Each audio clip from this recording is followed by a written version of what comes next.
Não há, na verdade, como ter um e não ter outro, nós vamos percebendo à medida que avançamos.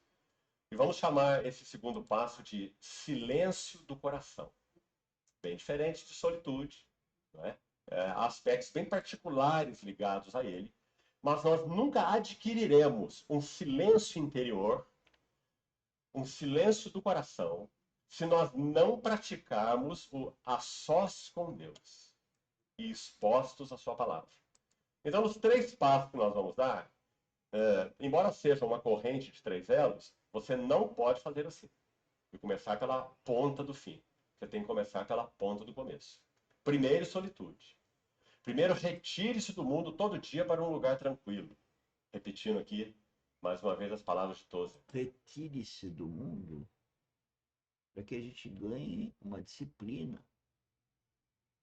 e estar em solitude com Deus.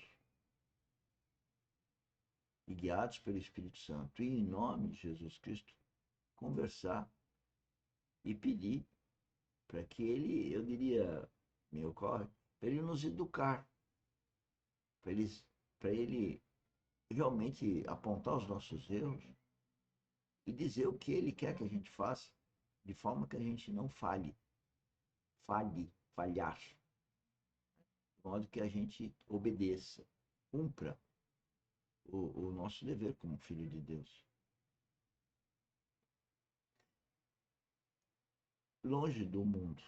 Entretanto, eu vejo que à medida que a gente se disciplina com isso, a gente consegue até andar em outros relacionamentos e trazendo esse diálogo para dentro daquele relacionamento. Nós estamos fazendo esse exercício quando, ao trabalhar na nossa empresa, nós colocamos o contexto temático integrado no contexto administrativo e no mais importante, guiados pelo Espírito Santo no contexto espiritual. Ou seja, nós estamos treinando, não só aqui na academia, mas na empresa, andar no plano horizontal e vertical, andar no plano tridimensional, andar não só naturalmente, mas sobrenaturalmente, que o sobrenatural engloba o natural.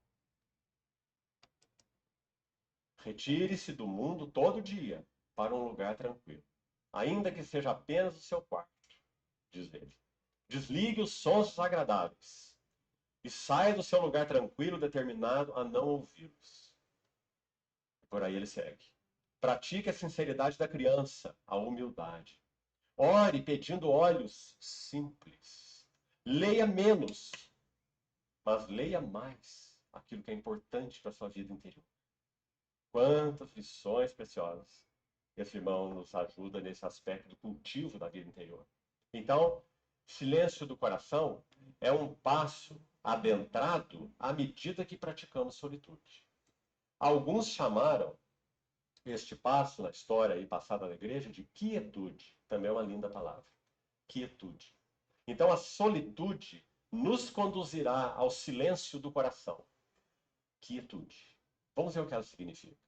Abra comigo, por favor, em Romanos 16, 25. Que o Senhor nos conceda, pela sua bondade, graça e clareza para avançarmos nesse segundo passo tão importante para as nossas vidas, queridos irmãos, tanto pessoais quanto coletivas. Romanos, capítulo 16. Escute esse versículo. 25. Romanos 16, 25.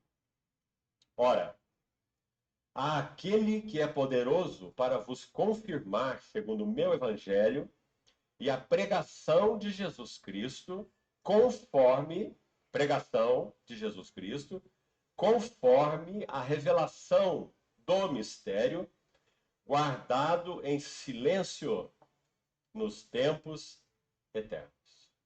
Ou seja, o Evangelho de Deus é o Verbo de Deus encarnado. Não é? O Evangelho de Deus é a palavra de Deus, o verbo vivo, o Logos de Deus encarnado. Ele é o Evangelho. A palavra de Deus, baseado nesse versículo, então, podemos dizer: a palavra de Deus se manifestou a partir do silêncio eterno de Deus. Por favor, amado irmão, gostaria que você registrasse isso aí. Porque esse é um princípio espiritual.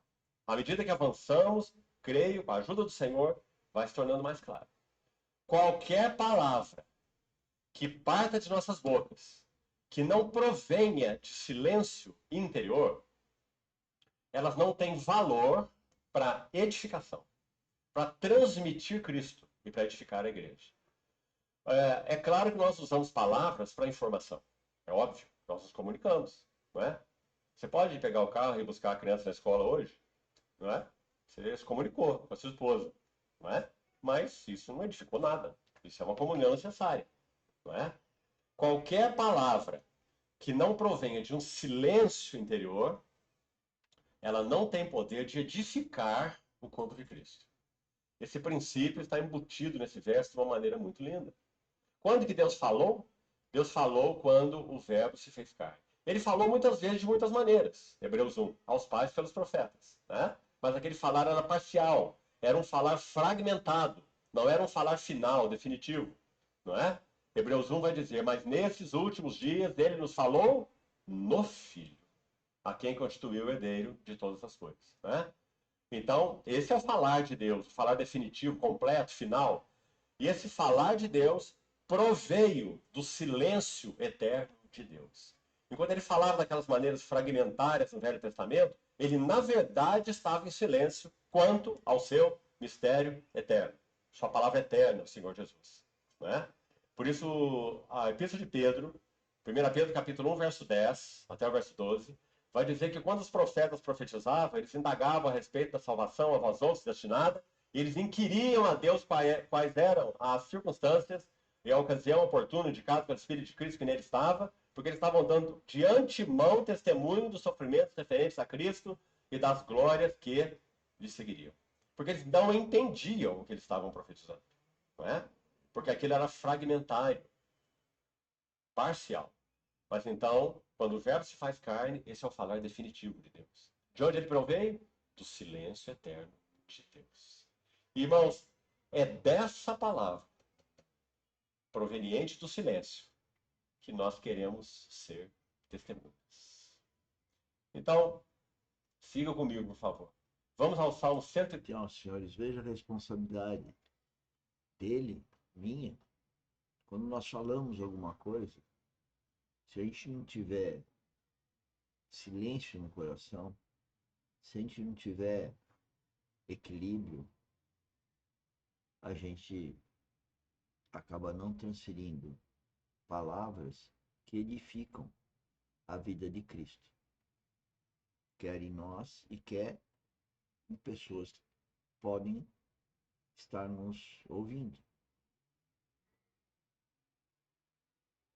Isso fica gravado, isso também atinge aquela pessoa que ouviu a gravação.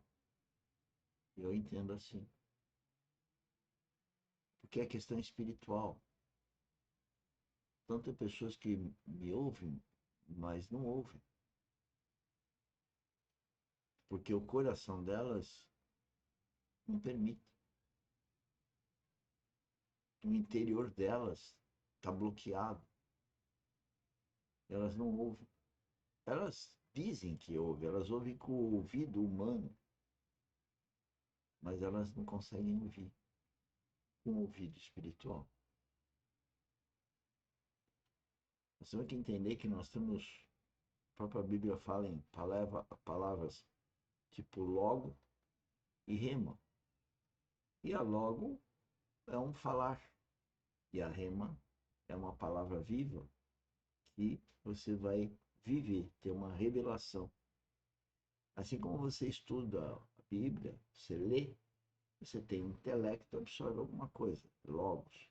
Mas a hora que você vivencia uma revelação a partir daquilo, você tem a palavra viva. E isso é o que a gente espera que aconteça aqui. Que vocês não me ouçam só com o ouvido humano, mas que através do Espírito Santo me ouçam com o coração. Aí vocês terão revelação. E aí, quem sabe, o que eu desejo, que nós desejamos, eu, Espírito, Deus, como mensageiro dele, participar da academia, nascer para uma vida espiritual e participar aqui do treinamento da vida espiritual. Vem conosco, vem trabalhar conosco. 31. Vamos entender o que